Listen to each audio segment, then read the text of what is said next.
Get ready. What you're about to discover is going to turn your world upside down. There's a secret hidden in the shadows of a quiet village, a secret that transformed the life of a talented girl into a silent nightmare. This is the story of Aurora, a story about stolen innocence, the truth screaming in the midst of silence, and the overwhelming power of unconditional love. Aurora, at 13 years old, was the embodiment of joy and creativity. Her notebooks overflowed with drawings, each stroke a window into her vibrant soul, full of colors and life. The village of Green Valley, with its colorful little houses and the smell of wet earth after the rain, was the backdrop of her purest dreams. In everyone's eyes, she was a promising child, with a future as bright as the colors she used in her watercolors and crayons. She dreamed of becoming a great artist,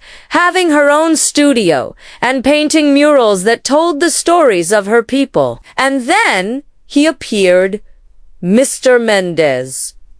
A man with an easy smile, sweet words, and a generosity that seemed selfless, almost angelic. He approached Aurora's family, offering help with small house repairs, simple favors like carrying market bags for Aurora's mother, Mrs. Clara, and special attention to the girl. Gifts began to appear.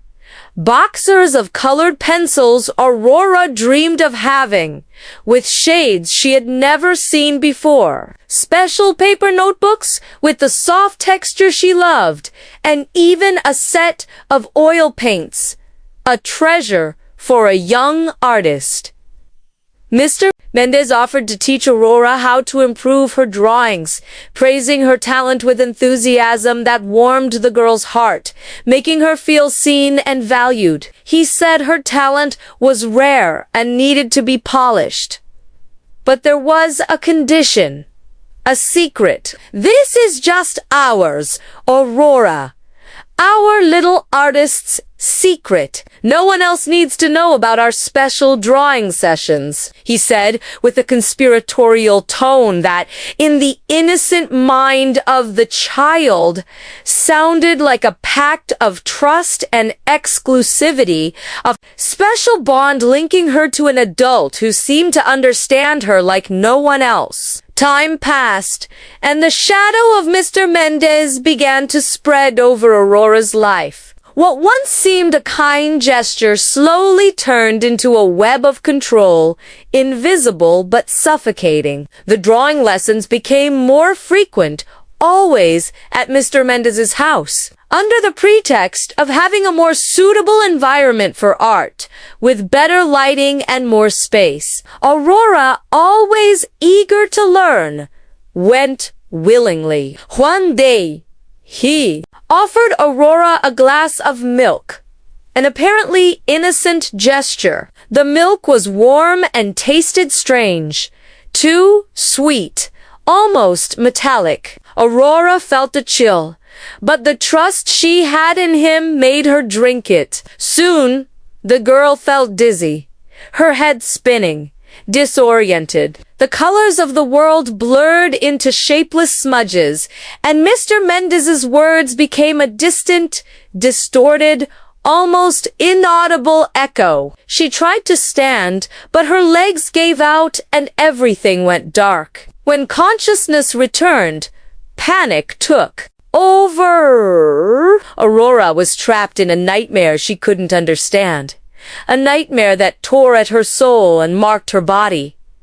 Mr. Mendez, with a cold, icy look, devoid of any human warmth, threatened her. His words were poison, mixing blackmail and terror in a lethal dose. If you tell anyone, Aurora, your mother's life, Mrs. Clara, will be turned upside down. She'll lose her job at the textile factory, the house you live in, everything. No one will believe you. I'm an important person here in Green Valley. Everyone respects me. Think about the consequences. Fear settled in Aurora's chest, paralyzing and freezing her. She knew her mother, Mrs. Clara, was already facing financial struggles, working hard to support them both, and Mr. Mendez's threat was an unbearable burden she couldn't bear. How would anyone believe a child's word against that of a man so respected and influential in the village? The secret was no longer an artist's pact, but an invisible, heavy, rusty chain that bound her to an abyss of despair. Each passing day, the fear grew, suffocating her. Mrs. Clara, Aurora's mother, was a hard-working woman, with hands calloused from working at the textile factory, but a heart of gold. At first, she saw Mr. Mendez as a guardian angel, a good man who extended a hand in times of need, a true benefactor of the community. Gossip, whispers of distrust from other villagers, loose stories about Mr. Mendez's questionable character were quickly swept under the rug of gratitude, and apparent normality, a mother's intuition whispering warnings in her ears, was ignored in the name of rationality and necessity.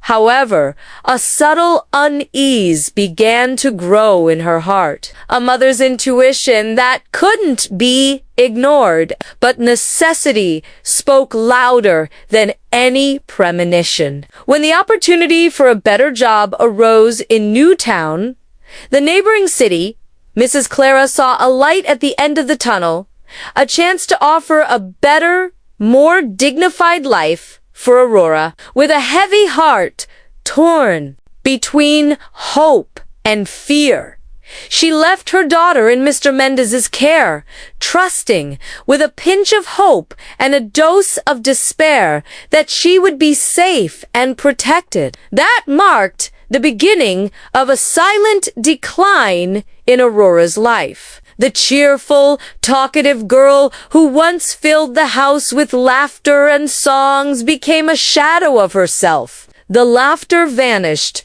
replaced by a heavy, oppressive silence. Her drawings, once so full of life with vibrant colors and firm strokes, lay forgotten in a corner of the room, dusty, as if the very joy of creating had been sucked out of her. She withdrew from everything and everyone with empty eyes and deep, dark circles, as if the light inside her had been extinguished, replaced by endless darkness.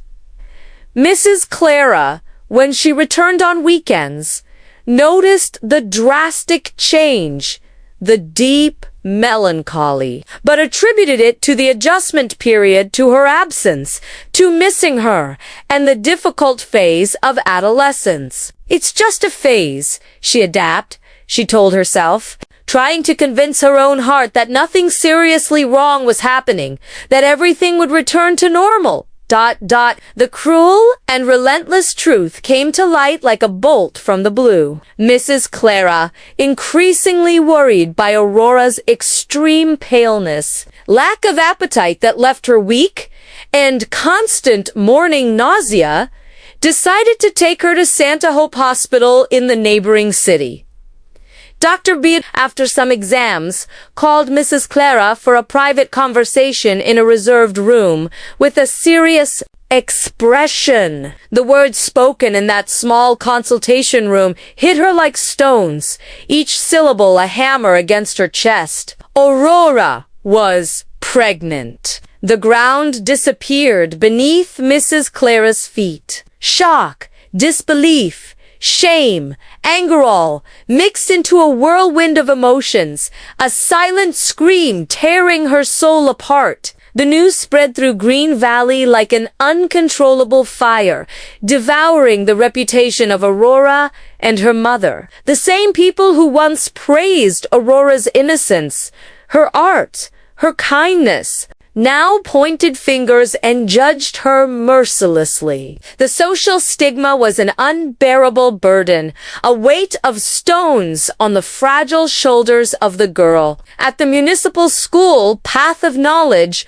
Aurora was summarily expelled, her backpacks and books thrown on the ground in the courtyard as if she were leprosy, a pariah to be avoided. The community, instead of offering support, comfort, and understanding, became a court condemning her with looks of contempt and malicious whispers. She's disgrace to the family. What kind of mother doesn't see what's going on under her own roof? They said, their voices loaded with hypocrisy and prejudice, pure poison. Aurora, cornered, feeling the weight of the world on her fragile shoulders, exhausted body and shattered soul, tried to run away. She ran aimlessly, her bare feet hurt on the packed dirt ground of the village, tears blurring her vision, each step a cry for help. She just wanted to disappear, vanish, erase herself from the map. But Green Valley, despite its dark side and cruelty, also held a thread of hope, a light at the end of the tunnel. Mrs. Benedita, a strong woman with a big heart and sharp intuition, had always been suspicious of Mr. Mendez. Her intuition, honed by years of careful observation and folk wisdom, warned her about the man behind the smile and apparent kindness. Mrs. Benedita had witnessed small gestures, strange comments, and an excessive closeness of Mr. Mendez with children that put her on alert. Seeing Aurora wandering the streets, her face marked by pain and despair, eyes watery and body bowed, Mrs. Benedita acted immediately. She found her under an old mango tree on the outskirts of the village, curled up, silently crying, trying to hide from the world. Mrs. Benedita embraced her tightly, offering a safe harbor amid the storm, a mother's lap. She took Aurora to her home, cared for her foot injuries, offered food, and with the patience and affection only a grandmother could have, began to untie the knots of fear that imprisoned the girl. Little by little, between sobs and hesitations, with a choked voice, Aurora revealed the truth. The milk with the strange taste, the veiled threats, the blackmail about her mother, the fear that no one would believe her, the secret that suffocated her. Mrs. Benedita felt her blood freeze in her veins. An uncontrollable fury took hold of her. She confronted Mrs. Clara, not with judgment, but with the fury and determination of someone seeking justice, defending innocence. Mr. Mendez, it was always him. I knew something was wrong. Forgive me for not acting sooner, Clara. Mrs. Benedita's revelation and Aurora's detailed account opened Mrs. Clara's eyes to the terrible and painful truth. The man she trusted, the guardian angel, was actually a monster, a cruel predator, hiding behind a facade of kindness. The realization hit, and pain, anger, guilt, and shame mixed into a cry of anguish that echoed through Mrs. Benedita's house. Together, Mrs. Clara, Aurora, and Mrs. Benedita, with the help of a few brave villagers who finally decided to break the silence and face Mr. Mendez, began to fight for justice. The road would be long and arduous, marked by more trials, distrust, and prejudice. But Aurora, now with the unwavering support of her mother and Mrs. Benedita, was no longer alone. The seed of courage, planted amid despair, began to bloom, showing the first signs of life in previously barren soil. The outcome, of Mr. Mendez's trial was a turning point for the village of Green Valley. The truth, once muffled by fear, convenience, and omission, finally came to light, tearing apart the veil of lies. Aurora's story became a powerful cry, echoing in the hearts of those who once remained silent, awakening dormant consciences. Mr. Mendez was convicted, his facade of kindness crumbling under the weight of evidence and testimonies. The man who presented himself as a pillar of the community had his mask of respectability ripped off, revealing the monstrosity hiding behind it.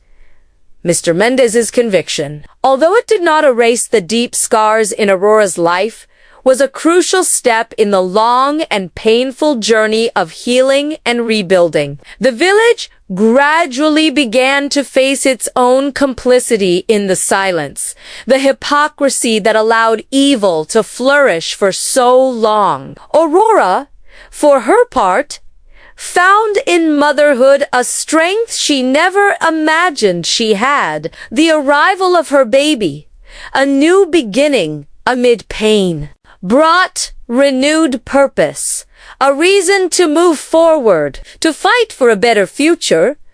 Mrs. Clara, by her daughter's side, redoubled her efforts, fighting to rebuild both their lives and ensure a dignified future for her grandchild, a future free of fears and secrets. Art, once a refuge and an escape valve, became for Aurora a tool of expression and healing, a channel to transform her pain into beauty. Her drawings, once vibrant with innocence, now carried the depth of her experience, becoming a testimony of overcoming resilience and hope. This story is not just about the horror of abuse, but about the unbreakable courage of a girl, the redemption and unwavering strength of a mother, and the overwhelming power of truth. It is a painful but necessary reminder that even in the most closed and silent communities,